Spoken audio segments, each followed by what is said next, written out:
evening, Smack Nation, and welcome to our show entitled Better Not Broken, the Marvin Cotton Jr. Story. I am your host, Michelle Campbell, and I am here tonight with a phenomenal man with an extraordinary story. His story is one that has personally touched my heart because it's one that could happen to me, my sons, or even you. So imagine you're going about your day. It's a regular Monday, and it's one that will forever change your life. Because on Monday, January 19th, 2001, Marvin was arrested for a crime he did not commit. But it doesn't stop there. 3 days later, he was charged with first-degree murder and possession of a felony firearm. But it gets even worse. He was then tried for this crime, convicted, and sentenced to prison. He spent nearly 20 years, 20 years locked up. And if it wasn't for his perseverance, good attorneys, the Wayne County Conviction Integrity Unit, and lots of love and support from his family and friends, he might still be there. His story is one of shock, disappointment, determination, and triumph. And he's here today to tell us about it. Studies estimate between 4 to 6% of people incarcerated in U.S. prisons are actually innocent. So get this. If 5% of the individuals are actually innocent, that means 1 out of every 20 criminal cases result in wrongful conviction. The Registry, a joint project with the University of California, Irvine, the University of Michigan Law School, and Michigan State University College of Law, my alma mater, who track all known wrongful convictions in the United States since 1989, discovered more than half of the people convicted of crimes and later exonerated because they were innocent are Black, specifically 53%. And even though people of color, Black people specifically, make up only 13.6% of the American population.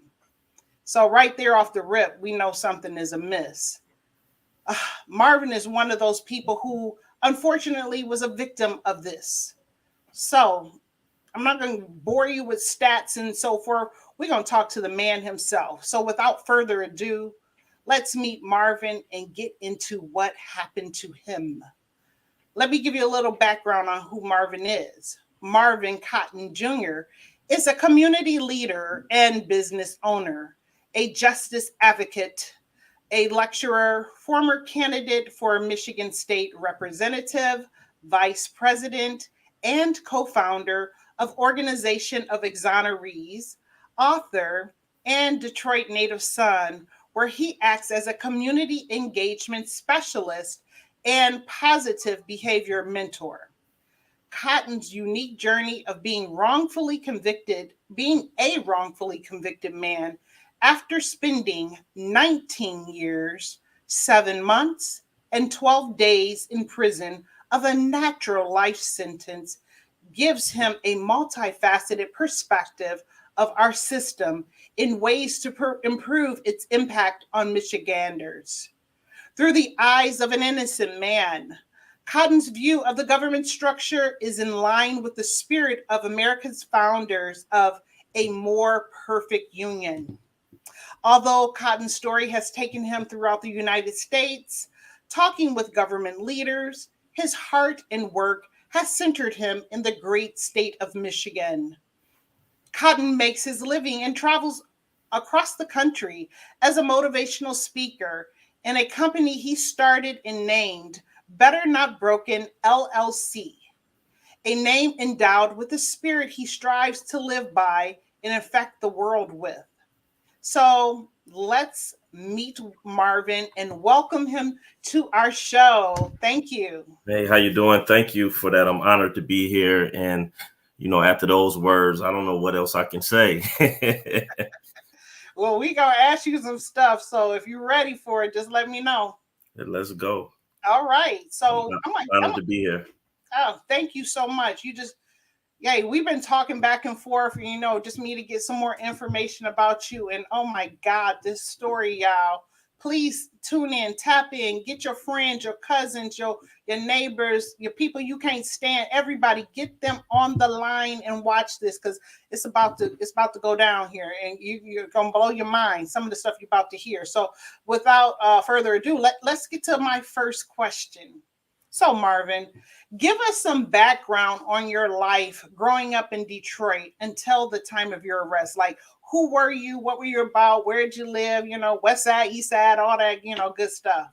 Yeah, coming from Detroit, I guess that matters. Everybody always want to know what side of town you're from. I was born and raised on the west side of Detroit. I went to Mackenzie High School. Okay. And I grew up in a pretty rough neighborhood. Anybody know anything about Detroit? I lived in between Plymouth and Joy Road. Pretty rough neighborhood. I grew up raised by a single mother. My father was a drug addict and alcoholic for close to 40 years. He's 3 years clean now, but he wasn't around. He was definitely absent. And I was raised by my mother, and I was raised by the streets. So a lot of what a lot of my upbringing, I came up in the streets, and I can admit that I was definitely a part of the element that we find wrong with the community. And before my arrest, I had just become a new father to my daughter. When I was arrested, she was 2 years old. So the coming of my daughter really kind of started to change my perspective about life and how I lived and the different things that I wanted to be a part of. And I wanted to be better for her, even though at the time I didn't know what better looked like. But I knew I wanted to be better for my daughter. Unfortunately for me, I really didn't have the opportunity to really grow into my potential. I was arrested and charged and convicted of first-degree murder and felony firearm. And I had a whole lot more charges than that, but a magistrate judge threw a lot of the charges out before trial. Should have thrown all of the charges out before trial. However, I did go to trial on first-degree murder and felony firearm, and I was subsequently convicted, wrongfully convicted, and spent nearly 20 years in prison on a natural life sentence. So I went from being a young guy that was trying to figure life out to never having an opportunity to figure it out. So I end up spending 49% of my life in prison. Lord have mercy. Wow. So can you explain to us exactly what happened? Like what a crime is? So it sounds like murder was the charge. And how did the police determine that like it should be you? Like it was you? Right. Well, a friend of mine was murdered. A horrible tragedy.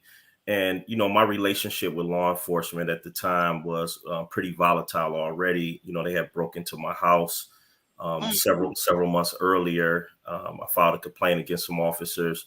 So my relationship with law enforcement was pretty shaky, just from the start of it. A friend of mine was murdered, and what happened was it came out during the investigation of the Conviction Integrity Unit. One of the detectives, at least one of the detectives,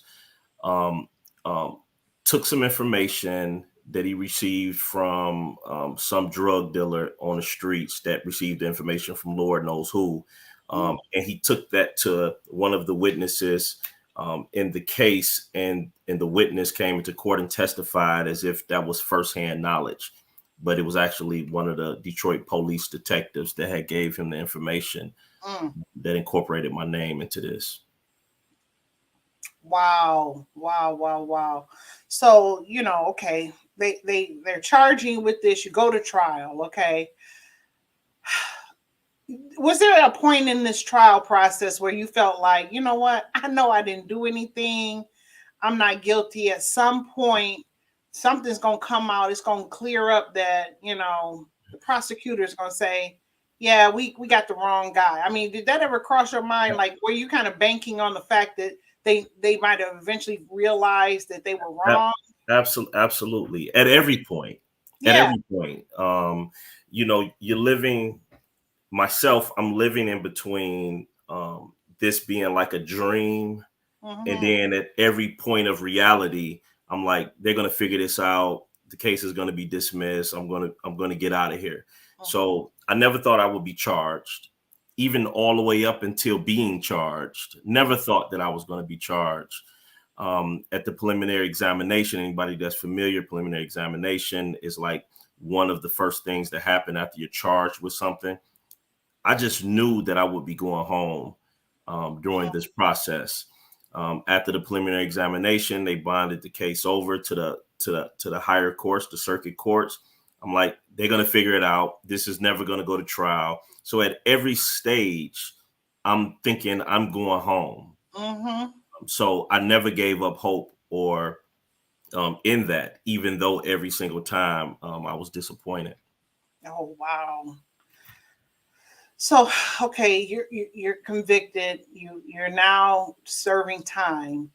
Now, while you're in prison, did you? I know you probably did, but you met other people that were in the same boat as you, meaning, they were honestly not guilty of what they were accused of. Did they have a similar story? Like, somebody, there was some informant, there was somebody that fed information. I mean, is this like a pattern? Is this something that they were also experiencing too? Right. There's a couple of questions in there, so I'm just going to kind of take them apart and answer them. You meet all types of people in prison. Um, Contrary to what TV may put out to the public, everybody in prison is not claiming to be innocent. You have Okay. some people that, in their guilt, they wear their guilt proudly. Mm, Um, and then you have some that may claim to be innocent and they're not. But you have some that claims to be innocent, and you can tell that there's a difference between those claiming innocent and those that are actually innocent because they fight different. yeah. You Okay. fight different when you're not supposed to be in there. Right. You dig from a different place when you're not supposed to be in there. And it shows. Sometimes it comes out very ugly, and sometimes it comes out to where you're growing into what you know you need to be in order to prove this. Mm, Um, you know, um, so that was my experience. But with the part dealing with the jailhouse informants, which is something that was used against me, they produced a jailhouse informant 4 days before trial. This person came into court and said that I confessed to him about this crime, which wasn't true. He had all of these different details, mhm. so many details, and organized in such a way that only someone that has a knowledge of the criminal justice system can only write something like this. A layperson would never organize a statement the way that this person did. And sure enough, that's exactly what happened. The detective that took that statement will later go to prison for 13 counts of bank robbery. What? Yes, the detective. His name is Sergeant Walter Bates. He actually, you can look his name up, and you look his name up. First thing come up is these 13 bank robberies that he was convicted of. Went to prison, and this is the detective that actually took the statement from this jailhouse informant. This jailhouse informant will later admit that I never confessed to him. That never happened. What? Yes. So listen, this is more than a Lifetime movie. Unfortunately, Whoa. this yes, yes. But everything that I say is public record. People can Google the names, and you can see this stuff for yourself. My life is an open book, and in this case is an open book as well. I wish that it was more open because there's things that I still want to know. It's things that I still want to find out about. I spent 20 years in prison trying to make sense of it, and I think I deserve, a full truth of Yeah. everything that took place.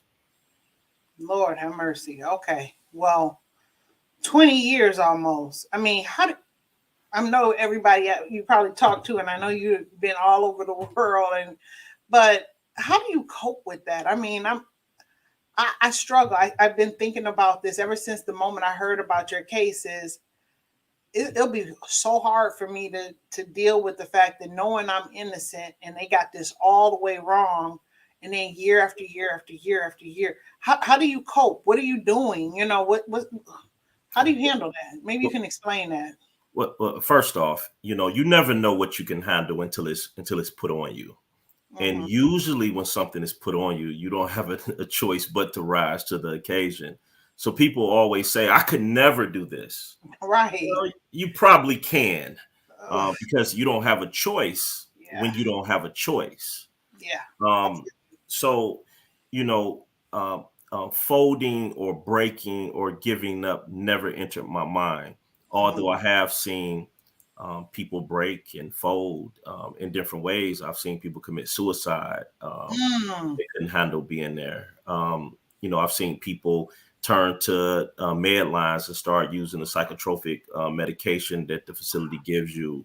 I've seen people break in other ways to where they're lashing out and always into something, always committing different acts of violence or putting themselves in situations to even be hurt Yeah. because they just, they break in that way. Um, but with myself, having faith in God has always been number one with me, Hmm. because the only way that you can be stronger than you are is to submit and rely on that source that is stronger than you are. So Amen. that's always been my number one. Um, Not dying, I didn't want to die in prison, Hmm. not being able to restore the integrity of my name. Right. I didn't want to die in prison with my daughter growing up. And the last thing she knows is that her father was convicted of murder and he died in prison. Hmm. I couldn't go out like that. Yeah. The world is going to know the truth, and I'm going to fight in order to do it. When somebody puts something on you, people do it all the time. People lie on you, they start Yeah. rumors about you. Yep. And even with those little things, we can get kind of, Caught you know, up. Yeah. yeah, Yeah. we be ready to fight about those things. You ain't lying. So, so imagine someone put murder on you, and Okay. and not only put murder on you, the consequence to that is very heavy. You got to Yeah. get that off of you. You got to fight. You got to fight for your name back. And Mm. not only now, I have a duty not only to fight for my name back, I have a duty to make sure that that doesn't happen to anyone else. There you go. So that goes off into the work that I do. So Awesome. Awesome.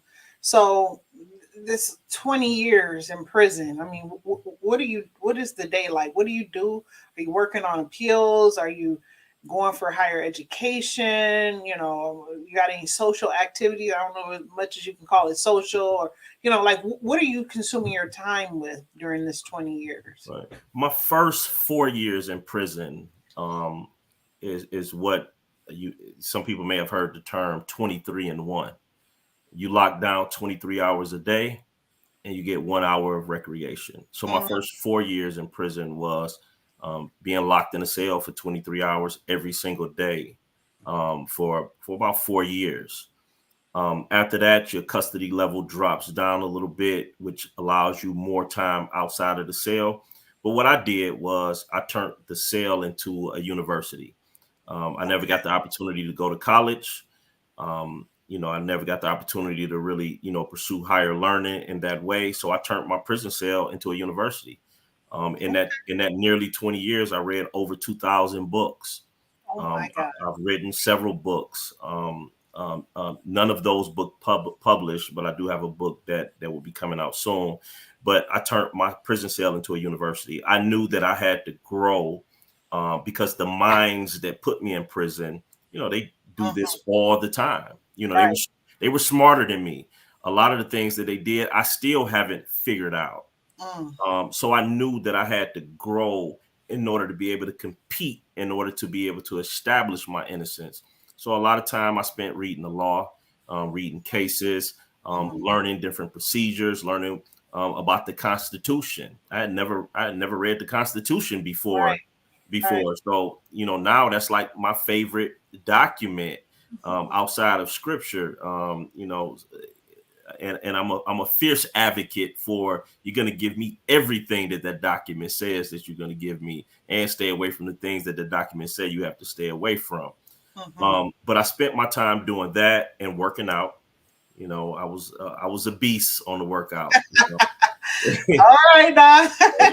I spent a lot of time, and that creates balance. When you're in that type of environment, Yeah. you have to have an outlet. You have to have something that you can do to burn off that negativity. And I did that. I worked out sometimes 2 or 3 times a day. Wow. And I did that for many years. I have the injuries to prove it. Yes. So studying, building myself up in every single way that I could. That's what I did. I didn't play games. I didn't play basketball. Okay. I didn't play board games and cards and gamble. I didn't do any of that. I was 100% focused and serious on establishing my innocence and becoming a better person. I wanted to walk out of prison better than I was when I was drugged in there. Yeah. Yeah. And I mean, for anybody who follows you on social media or have, and hopefully you all will, he's going to get to talking about this book that's coming out. The man is a bad writer. I mean, I like I told you, I went to Michigan State and all that, and I got a great education. But this brother here, the way he writes, I mean, I enjoy reading his posts because they're narratives, their stories. It paints a picture, and it's just like snippets, right? You give us a snippet of an experience, like driving up to the correctional facility, or what the environment is looking like in the jail, where you're stepping over DNA from somebody that just got into a brawl or something. I mean, it's so visual the way you write. And I take it the 2,000 books that you read, and teaching yourself how to do all of that reading and writing and so forth has really formulated you into. Believe it or not, I read my first book in prison. Is that right? Yeah, I taught myself how to read and write. I started when I was in the county jail. Okay. And the reason that I took it so serious is because I knew that I needed that in order to become better. A female friend of mine that I met maybe about 13 months before I was arrested. I tried to write her a letter when I was in the county jail, and when I called home, she was like, "Listen, don't you ever send me anything like that." she was like, you got misspelled words, you got missing words, it didn't have any emotion in it, and she gave me a little spanking, but it was done respectfully. But she didn't pull no punches. She was 100% honest with me, and apparently she gave me exactly what I needed, because the very next day I went to work on growing myself in that way. And I would put my writing skills up against anybody, like anybody. The brother is bad, y'all. I'm trying to tell y'all, you better follow him on social media. You'll see what I'm talking about. Every post he writes is I don't even know how to describe it. You write like nobody else has ever written, and that just lets me know that you have a purpose, right? There's a purpose in all of what you just went through, and I'm telling you, you're so expressive with it. Everybody go follow him. I don't want to blow your social media up, but I'm just saying, when I read it, it's always a delight and a joy when I see something that comes across my line or news feed from Marvin, because I'm like, I know it's about to be, the bomb. People are important to me. So the content that I put out, I don't want to feed anybody no garbage. And I definitely don't want to feed anybody something that I don't want to eat myself. So I put a lot of thought into what I put out there. Of course, I'm just being myself. But it's important to me that I put out good content, even if it's a one-liner, or if it's a whole little story, whatever it is. I want to make sure that people are getting something that they can actually eat on. Man, okay. I mean, y'all see for yourself. I'm trying to tell you. get that book that's gonna come out. So we're gonna talk about that in a little bit. But I'm gonna ask you another question. And I've heard this. You hear the stats and stuff that I gave out at the top of this show. But having been incarcerated, what inequities have you seen within the judicial system? From the guards to prison ratio, the number of African American men in there versus other races, the types of the severity of the sentencing that African American men and women receive as opposed to other races for similar crimes. uh what kind of things have you seen just in your research that you've done? Um, we could have just did the whole show, like literally just on that question. No, that's right. I Um, already know. yeah, yeah, it's really that serious. Mm. The criminal justice system has always been, and is even more fine tuned today than it has ever been. It's a weapon against black, brown, and poor white. Did Um, y'all hear that? Say that, yeah. please. Repeat that for the people in the back that The didn't hear criminal you. the criminal justice system has been weaponized and has always been weaponized, but it's more fine tuned today than it has ever been against black, brown, and poor white. Mm-hmm. That's what you see in there. Mm-hmm. I haven't met any rich people in prison. In Mm. certain segments of the population, you never see in there, unless you have a few anomalies, of course. But it has been weaponized. But young black men are treated differently in prison. Mm-hmm. Um, it's hard to fathom that even in the bottom of the barrel, you still have racism, um, and the younger black men are even treated differently than older black men. They're Is that targeted. right? Oh yeah, they're targeted because they don't usually know how things work. They're new to the system. Mm-hmm. Um, Mm-hmm. they only receive so much education up to this point, only have so much lived experience, so Right. they're targeted. They Right. haven't learned how to control their So they can emotions. manipulate them more. Absolutely. They haven't learned how Yeah. to control their emotions. So you have officers that just like pushing their buttons and pulling their strings. Mm-hmm. But somebody, my age, I'm 42, I'll be 43 in 2 days. But somebody my age, Happy birthday, early thank you, birthday. thank you, thank you. I'm looking forward to my surprise birthday party. I know I'm getting Ah, you putting that hint out there right now, huh? just throw that out there. All But right. somebody like me or my age, um, they probably wouldn't be too quick to Mm-hmm. push on my buttons because I got that figured out. I'm not gonna let you outthink me in that way. But Yeah. the younger ones, they write a lot of misconducts and tickets on them. They are quicker to put them in the hole. Of course, it's fueled by racism and they're being targeted. Mm-hmm. But that's an easy target for them, and they usually go for it, and they go for it and go for it. So you see that in prison. Mm-hmm. Um, you see appeals, even the when you appeal in your case, even when lawyers work on your case, you see racism at every single level. Wow. And when you look at the population, you might say, well, half of the people here are black and half of the people are white. You have some brown in there. But when you look at, we're 13% of the population. Why are we more than 50% Come on. of the prison population? Come on. Because it's been weaponized against us in that way. And the numbers that you read dealing with the amount of innocent people that is estimated, I believe that it's a lot higher than I that. was thinking the same thing. I'm telling you, when I got that stat, I said, let me go find something. It's higher than this. Absolutely, I know it is. because they oftentimes don't count a lot of the minor cases. Okay. Where the police might put a little bit of drugs in your pocket, Mm-hmm. or say that the gun was found under your seat when it wasn't. Mm-hmm. So they're not counting a lot of those minor cases that sometimes people plead guilty to because it's easier for them just to plead guilty than to fight it. And they go about their life, with that burden that they carry on their shoulders, Yeah. and it's too little to really address, but they just move on with their life with this wrongful conviction, and nobody never knows about it. Wow. Mm, mm, mm, Yeah. mm. Yeah. Wow. But Okay. Hmm. even though I just pointed out all of the things with the people that work in the system and the racism, everybody involved in my case was black.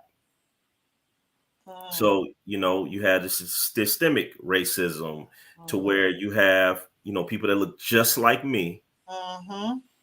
that's keeping the machine, rolling over people that look just like me. And I can tell you, I'm not gonna say no names, but I know they probably watching. There's some officers that don't agree with that, right? There are some good. I know you know this because I know you are friends with some people in law enforcement. There's some good Absolutely. ones and there's some bad ones. With any job, shoot, you go to Burger King, they'll jack your Listen, order up if they listen, don't. You know what I I'm don't, saying? I Any, don't get, I don't get caught up in uniforms. yeah, right, Uh, because anybody could put a uniform on or a costume on. right. But underneath you still a human being. You have rotten human beings in every area, but you also have good human beings in every area. That's right. I've experienced the worst of law enforcement. I've Mm-hmm. experienced the worst. Mm-hmm. But I've also experienced, since I've been out of prison, I speak at high schools with people in law enforcement. I know law enforcement officers that have nonprofits and does work in the community outside of their job, Mm-hmm. to where I'm able to partner with them.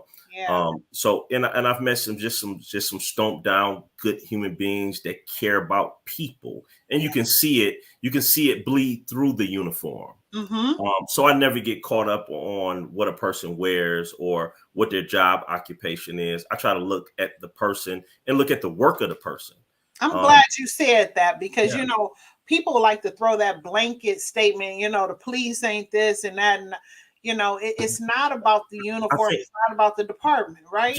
just so we add some balance to it. I think the thing that really throws people off about law enforcement, when somebody on the streets can do something, but if somebody in law enforcement does the exact same thing, there's an uproar, because when your duty is to be an administrator of justice and you're not doing it, it's almost like the pastor that's in the church doing something.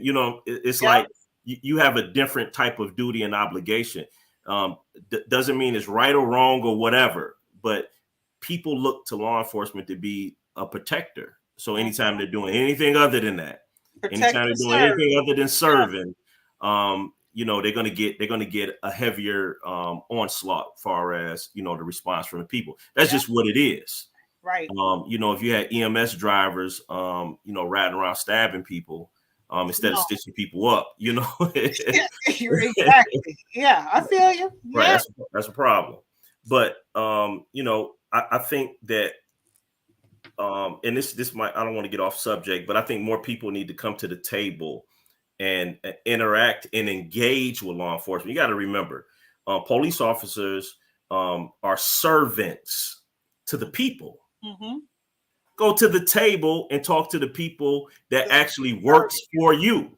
Thank you. Um, you can't disengage. You have to engage. You have to get involved. You have to come to the table. And if anybody prevents you from coming to the table, then you need to organize and vote and put better servants In at, place. That's right. behind those desks to work for you. That's right. Uh, do not disengage. Do not avoid police officers. They are literally there to work for you. They work for you. Those uniforms, those badges, those guns are all bought by taxpayers. Um, Act Mm, like you're the boss, and treat people with respect and come to the table. That's yeah. my method. That's what I do. And it's good to hear it coming from someone like you who, you know, could be bitter. You could be looking for vengeance and all that, but we know you're so much beyond and evolved from that easy way out. It takes someone, a man of strength and courage like yourself, to just say, I get it. Just like I might have had a bad attorney, I could have a good one just as well. I could have a bad cop on my case. I have a good cop. I mean, I got a desire. I got a desire to help people.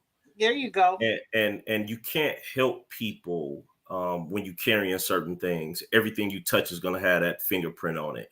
So if you're walking around with bitter and anger, and with all of these different feelings against someone, everybody else you try to help, you're going to stain them with that. Mm-hmm. So I come to the table with my lived experience, but I don't come to the table with the hurt of that experience, because I don't want anybody to go through what I've been through, but I'm not coming to the table with not even personal attacks against the detectives that was responsible for my wrongful conviction.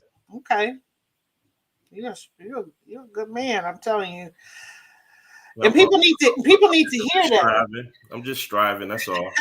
I mean, but people need to hear that because I mean, some people be like, "Ooh, the minute I get out," but like you say, after 19 years and 7 months, 12 days, you probably like have evolved so much beyond that. You understand the system, you understand the inequalities and all of that. I mean, you probably know it better than anybody else.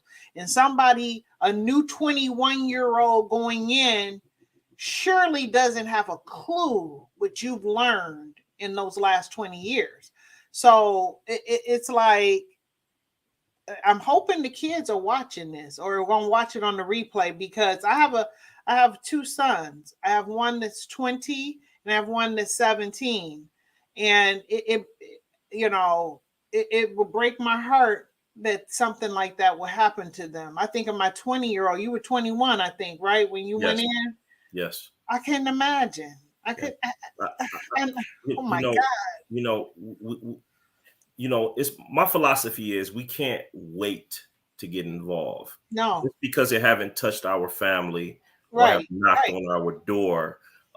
Just the thought that you're thinking like I couldn't imagine going through that. Well, jeez, this is the opportunity for you and other people just to get more engaged and involved, absolutely, because part of the problem, not the whole problem, but part of the problem is why we're treated different in certain spaces is because we're disengaged. hmm, We don't trust the government. We don't trust the people that's in authority over. So we disengage and give up our power. yep, We give up our voice. We give up our oversight. See, it's hard for a lot of things to happen to us if we're engaged in the process, if we're right, in the courtroom, if we at the police station when nothing's going on. okay, yeah, I You hear know, that. that police station is the people's police station. Hmm. You know what I'm saying? Yeah, Taxpayers bought that building, hmm, um, and it's literally there to protect the people in the community that it's in. And if you are part of the community and you want better for the community, then that's your building. okay, So point, we just have to get more engaged, and get more involved in politics. You don't have to like politics because I understand why a lot of people don't like politics, but you can actually make it better by yeah. getting involved. Hey, vote November 8th, everybody. Yeah, Shameless absolutely. plug, but everybody got to get out there and vote. Please. Absolutely, absolutely, and a lot of people don't think that their vote matters, but it Oh boy, does. it I does. learned more than anything this year. I ran for state representative in Michigan in the 11th House district, and I learned the power of voting as well as just the whole superstructure of Mm, elections a whole lot better. Just running for office, um, you know. Um, Politics affects every area of your life. Just because you disengage don't mean that politics still ain't controlling everything that you got going on around you. right, exactly. So let's go back to kind of your case a little bit now. How did it eventually come to light that this justice system that we've been talking about failed you and that you should be exonerated? How did that come all about? Well, I filed about 22 appeals. Lord have mercy. 22. Yeah, I 20. mean, you was in there for almost 20 years, so that's like sometimes more than once a year, right? Yeah, absolutely. You have different courts. You have, the trial courts. You have Court of Appeals, Michigan Supreme Court, Okay. the Federal District Court, the Federal Sixth Circuit Court. Then you had the U.S. Supreme Court. So, and then in some of those courts, I was in there more than once. And some of Hmm. those courts, I filed for rehearings and things like that. So, every time I had something new on my case or found an issue, I would brief it and file it. Mm. And it just didn't work out for many years, because the court system isn't, uh, sometimes they just rubber stamp you without even giving you an opinion, which is a problem, Yeah. especially here in Michigan. But um, eventually, they started a unit called the Conviction Integrity Unit. Kim Worthy, the prosecutor Mhm. Kim Worthy, brave enough to be the first prosecutor here in Michigan, and the only prosecutor that was in office already. She started her own Conviction Integrity Unit. She's my cousin. Wow, wow. Yeah, yeah. So I, I should have known that before the show. No, but I no, it's cool. It's cool because yeah. I make sure that I let everybody know, um, really how courageous she is, because um, every prosecutor that was a prosecutor before Conviction Integrity Units came on the scene, none of them started the Conviction Integrity Unit but Kim Worthy. Hmm. All of the other Conviction Integrity Units came in with new prosecutors. See, people don't know that. I mean, you everybody got a story and a complaint about this or that, and some people praise you, some people hate you, but this unit that you're describing is the first of its own, right? I mean, and you're trying Absolutely. to extrapolate that across not only the state but across the country, Right. and people need to know Right. that it And conviction. was Kim Worthy in that conviction integrity Absolutely. And Conviction Integrity Units, they reopen cases that came through their office, unit. Mm-hmm. and they really take a real hard deep dive into cases to figure out if a person is innocent. And it has been my experience, and other exonerees' experience, that they don't care if they find out the truth, they put it on the floor. And Kim Worthy has led in that way to where you've had 34 exonerations in the last 3 or 4 years. See. Nowhere else in Michigan is touching that, and it's not too many other states that are doing that either. Mm-hmm. Across this country, we are getting real close to 3,300 exonerations Wow. of innocent people. And I think it should be a whole lot higher than that. Yeah. But there are states and there are even conviction integrity units in other areas that don't have a single exoneration. Wow. So Um, it's not working. right. But here in Wayne County, it's led by Director Valerie Newman. She's always been a fierce advocate for the Constitution, and innocent people, and just being, she's super sharp and she does a great job. I'm living proof that the system can get it right, but I'm Yeah. also living, walking proof that the system can get it wrong. Mm-hmm. Um, but the Conviction Integrity Unit, they reopened my case. It took like 2.5 years. Um, and eventually they came to the conclusion. They had maybe like 13 different reasons on why my conviction should be vacated. And Kim Worthy, she signed off on it. Wow. That's awesome. And I Absolutely. just wanted to know, you mentioned several different women there. The women that were instrumental. A lot of people think, this is a man's job, this whole political law enforcement, all that. There was a lot of women that were Let, in let, let me place, let right? me let me share, let me share this with you. At the All time right. of my conviction in this state, you had a man governor. You had a man attorney general. I had a man judge, a man prosecutor. I had a man attorney, um, uh, a man private investigator, um, all men detectives. I ain't have a single woman on my case. Mm, All men detectives, and it led to my wrongful conviction. But on my way out, my exoneration, you had a woman governor, a woman attorney general, a woman secretary of state, a woman prosecutor, a woman director over the integrity unit. I had a woman judge, a woman attorney, and look the at that. whole team of the conviction integrity unit was all women. Hey, hey, you ain't saying, but you're saying no. Hey, hey, Yeah.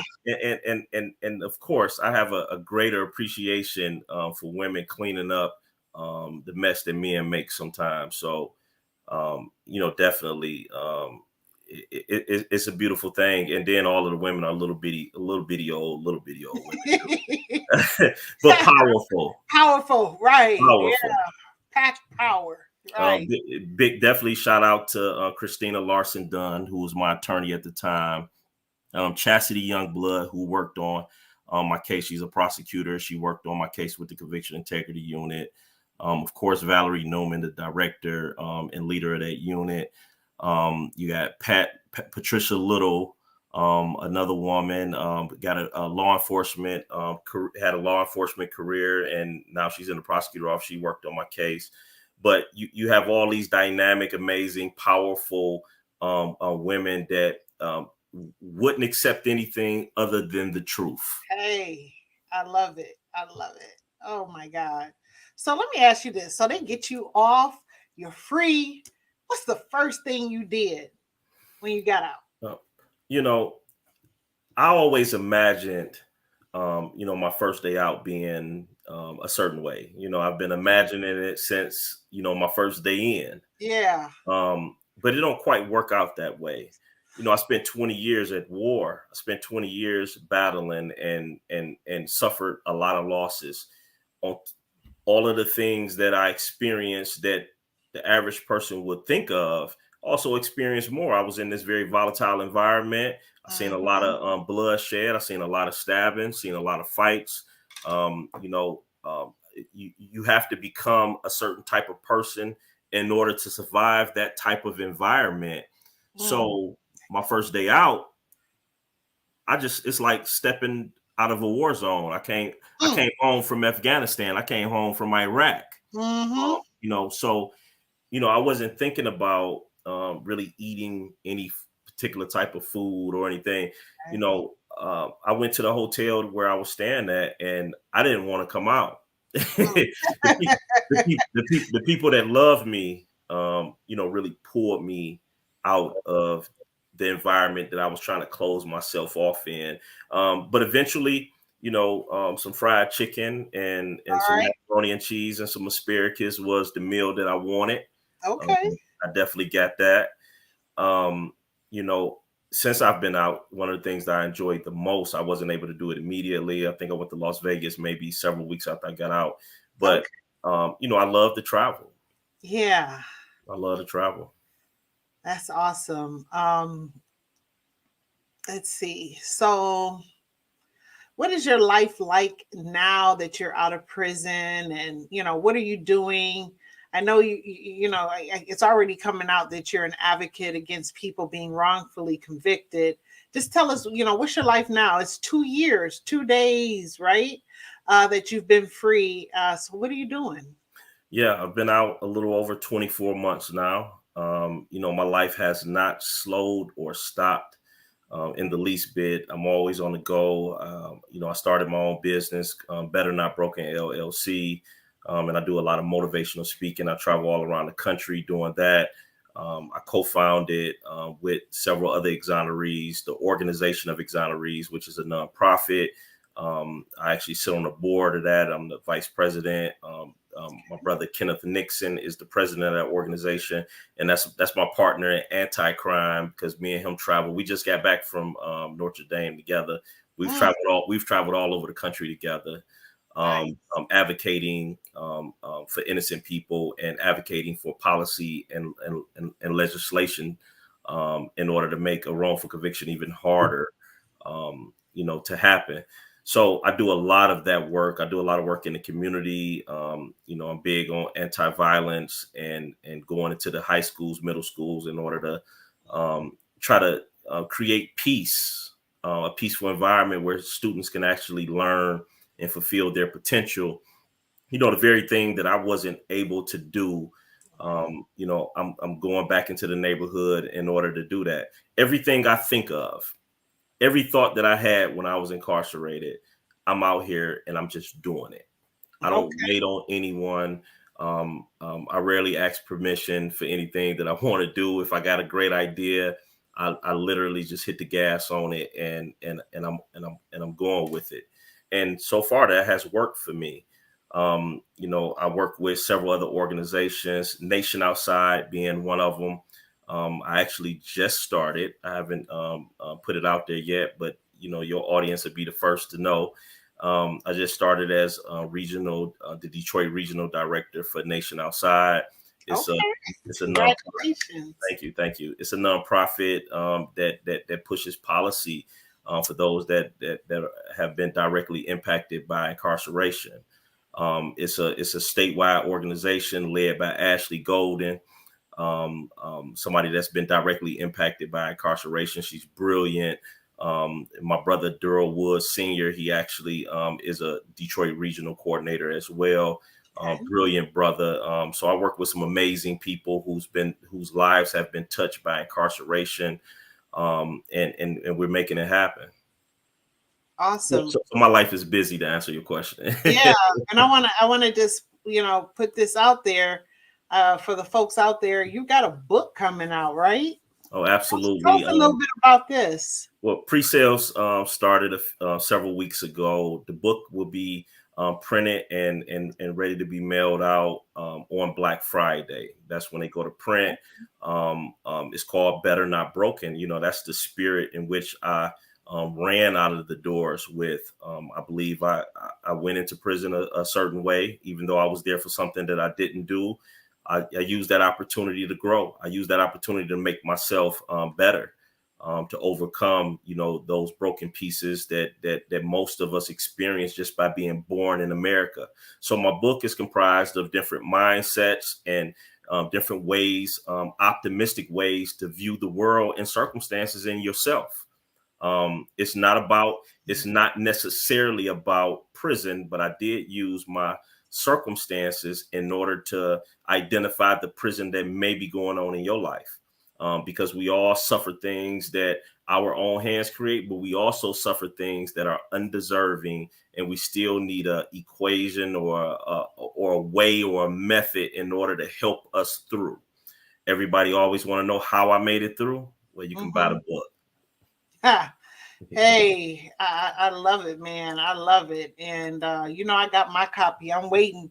You said so go to print on Black Black Friday. Friday. Absolutely. Okay. And so for y'all, I think you saw it was Marvin Cotton Jr. speaks.com. Yes. And I'll repeat that again at the end of the show just to make sure you get your copy of that book. I can't wait to read it. In Absolutely. fact, I was like, I'm gonna go back. I think it's about 3 or 4 other people I know that need this book. It's a good Christmas gift for somebody too. Absolutely. And you get free shipping by ordering it pre-sales. Okay. But after Black Friday, it will be on Amazon, and it will be on all platforms that you can buy books from. And I think it's something that everybody can learn from and everybody can grow from. So I put my all into it, and I hope people enjoy it. I think they will. I mean, like I said, your posts alone are just amazing. So I can't wait. Like I said, I can't wait to read the book. I have one last question for you before I move over to what we have. There's a ton of comments and questions online. They love you, man. But let me just ask you as a wrap up, and it's a kind of serious question. So they were blaming you for murdering your friend. Did they ever find out who actually killed your friend? Unfortunately, no. And the horrible thing about that is, anytime you lock the wrong person up, you leave the person that is actually responsible in the community to either do more damage or just not be held responsible. And all families and people that love in the community deserve to have justice anytime Right. something like this happens. So, anytime that somebody's not arrested, the right person is not arrested, you leave a family, you leave friends, you leave a community that deserves it. And I'm a big advocate of victims that deserves justice as well. So not only do I advocate for the innocent, I also advocate for the innocent victims that suffer. Yes. Okay. So I mean, we probably won't have time to go through every single thing on here, all the online comments and things. But the first question I do see on here, um, uh, is what happened to that informant. So that jailhouse informant that, kind of made up that they talked to you and all this other stuff. Well, people will learn that, when things like this happen, that happened to me, wrongful convictions, nobody in law enforcement is ever held responsible. Even with, any legal actions that's taken with lawsuits and stuff like that, a dime doesn't come out of their pocket. They don't lose anything. Um, Mm. and with this informant that they use, not only in my case, I'm sure they used them in other cases. Nothing happened with him. He continued to go in and out of the prison system, Wow. and getting slaps on the wrist, always getting probation for no matter how many felonies he was convicted of. So obviously, he was still receiving, different benefits from that. Mm. But I heard that, um, he may have passed away recently. I haven't been able to substantiate it. I do have an investigator that's looking into it, so I'm actually trying to substantiate that now. Okay. This is more of a comment, but I think it's worth mentioning. It says volumes that you have taken tragedy and turned into helping others through their journey to exonerations. I applaud you, Marvin. This is Maria Shepard. She's the co-director of Innocence Canada. So we got international presence Oh, here. That's awesome. oh yeah, Maria, she's very well known. We've actually done a panel together. She's brilliant, beautiful soul. Um, she does a lot of work not only in Canada, but she does a lot of work all over the United States. So she's a jewel to the wrongful conviction world. Awesome. I'm just looking through here, and I think at some point you just got to go back and read this. People like, I got to get the book, got to get the book. So, yeah, I'm just reading. I mean, oh, so many. Uh, Somebody say, "Oh no, not the pastors." I think in the reference where you were saying, "You're the good people."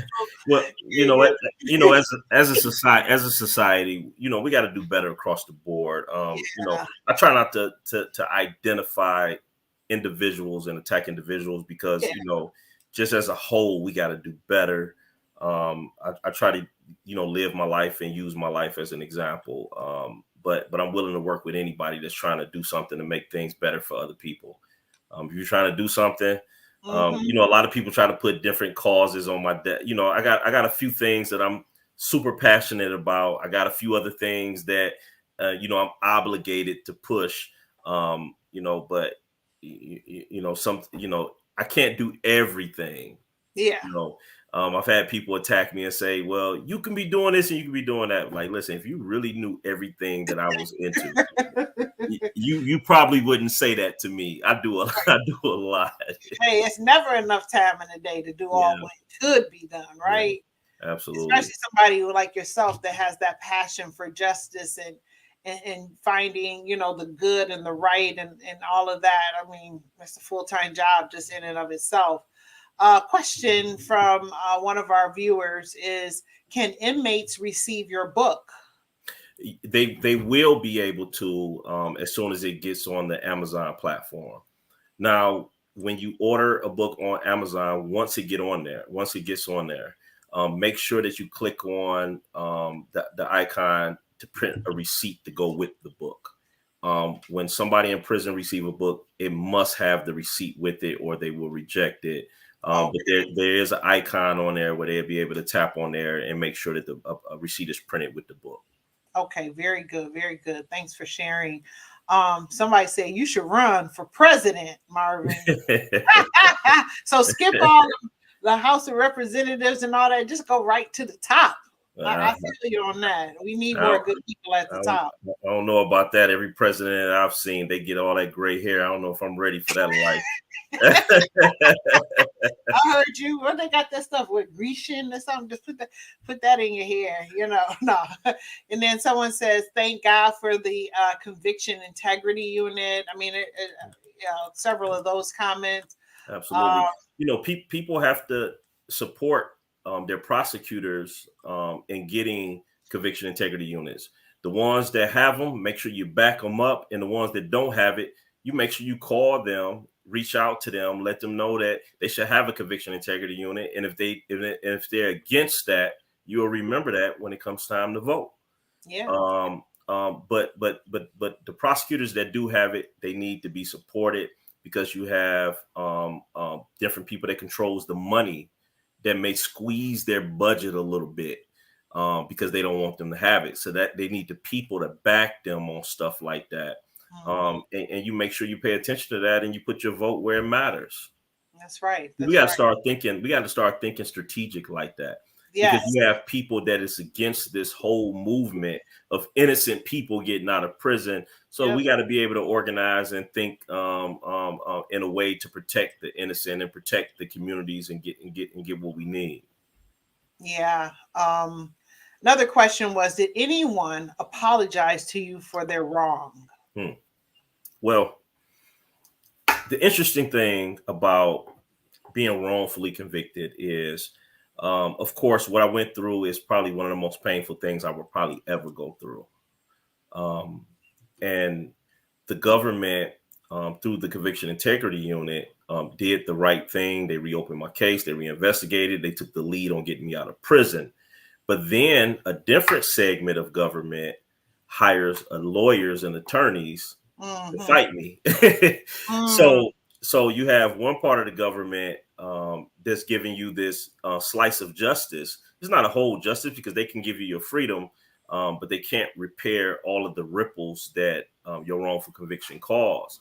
But then you got another segment of the government that hires these special counsels, that hires these law firms. These law firms fight you tooth and nail for anything that you file, any compensation that you're trying to get. So, mm-hmm.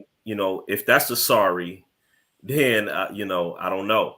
Mm. Now, the Detroit City Council did present me with a Spirit of Detroit award, Okay. and on there it is an acknowledgement that I was wronged, and that's beautiful. But the Detroit City Council are responsible for hiring those lawyers that fight tooth and nail too. So there's Mm, that. yeah. Many positive comments on here. One is, the best is yet to come. You are an awesome example to people. Thank you for sharing your story. Congratulations on your courageous and faith-filled spirit, sending blessings to your journey. I mean, there's tons of messages and accolades and all I kinds receive it. I of receive stuff. it. Yeah, and please take the time to read through this, because there's some really good stuff here. Wow. Okay. Yeah. So it's probably a good 60 comments or so in here. But I mean, that's the gist of it in terms of the questions. Oh, one thing said, let people know about your visit to Chippewa Prison. Oh, wow, wow. That was, you know, I'm constantly having moments um, to that's just completely new to me. It's like I walked onto a whole new planet as a child, because I'm having so many new experiences that I get caught in the moment a lot.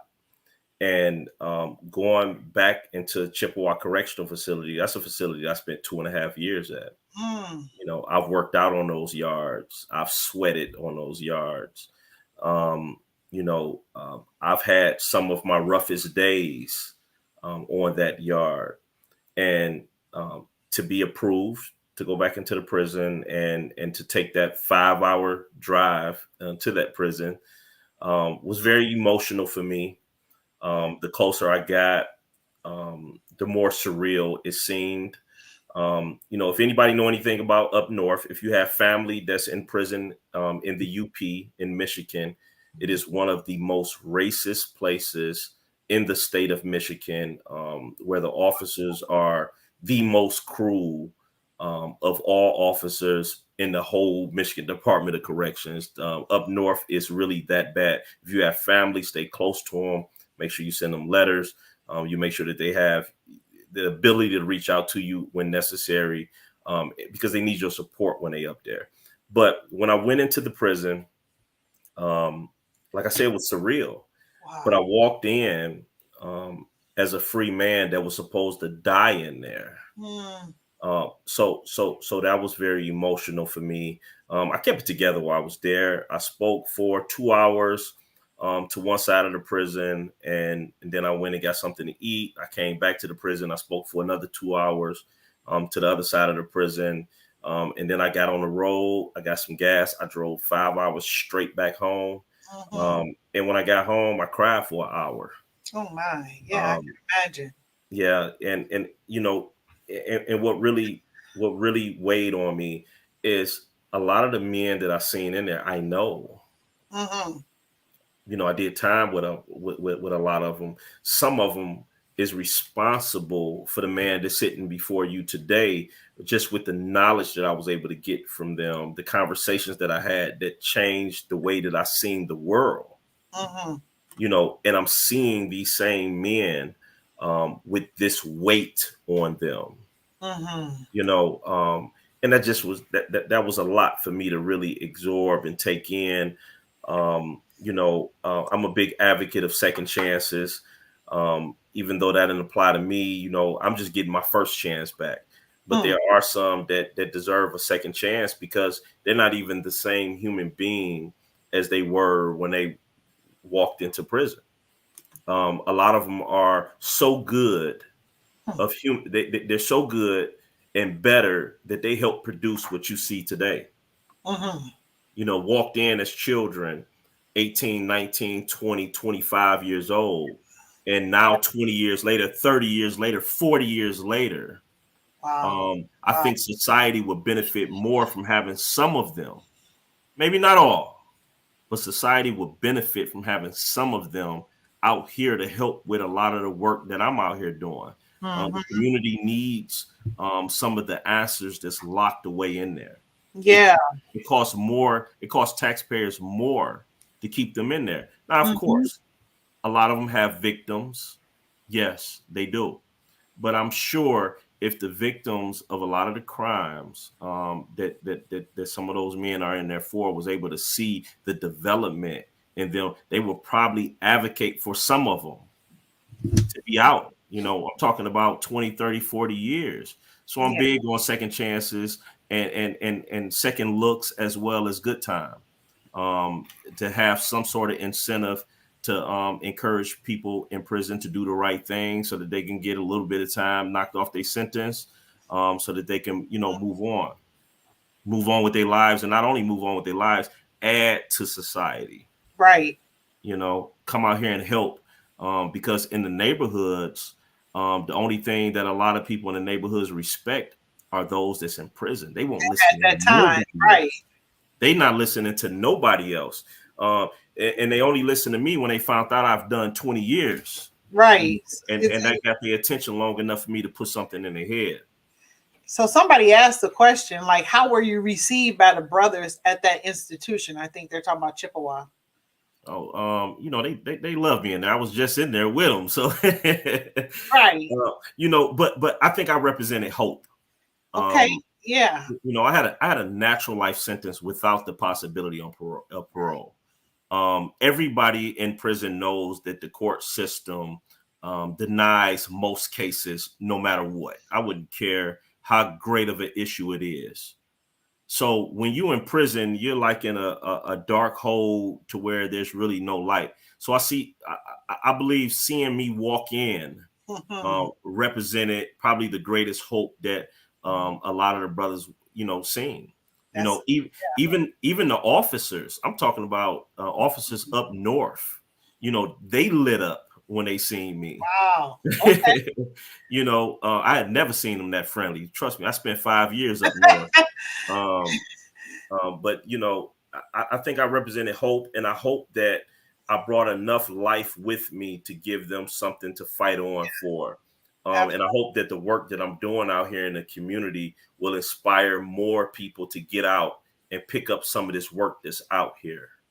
Hey, you're doing a phenomenal job. I mean, we could go on forever. I know we're 10 after the time I promised that this would close, and I think I got pretty much all the questions from the live chat.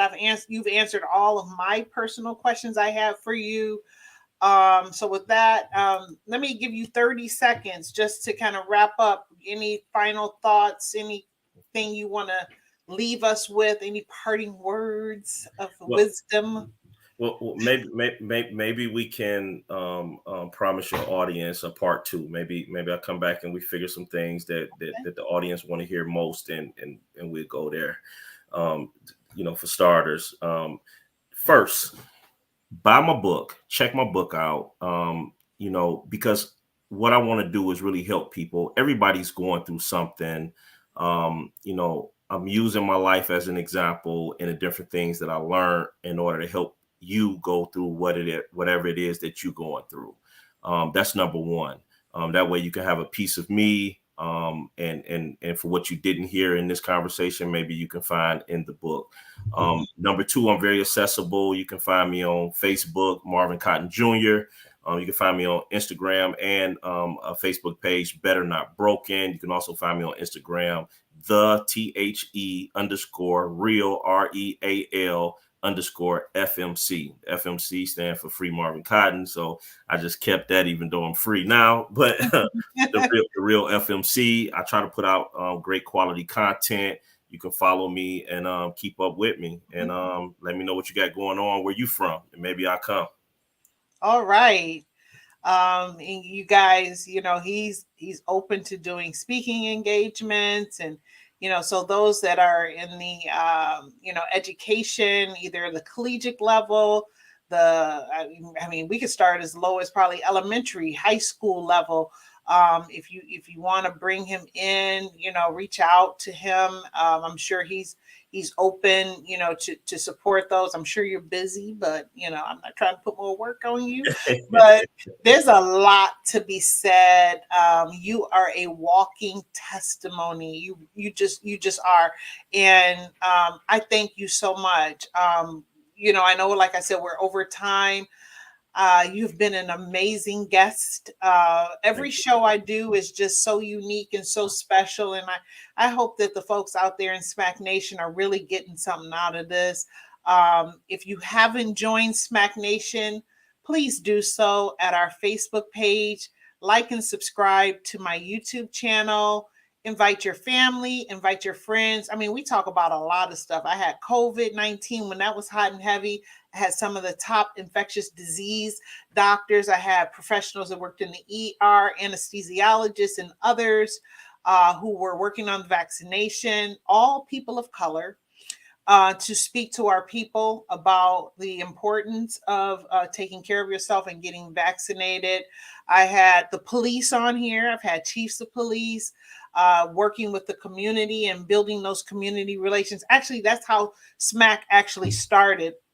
SMAC, for those who don't know, is Souls Making a Change. And really, it all spawned from the George Floyd murder, and really took off from there. I've had, Wills and Trust.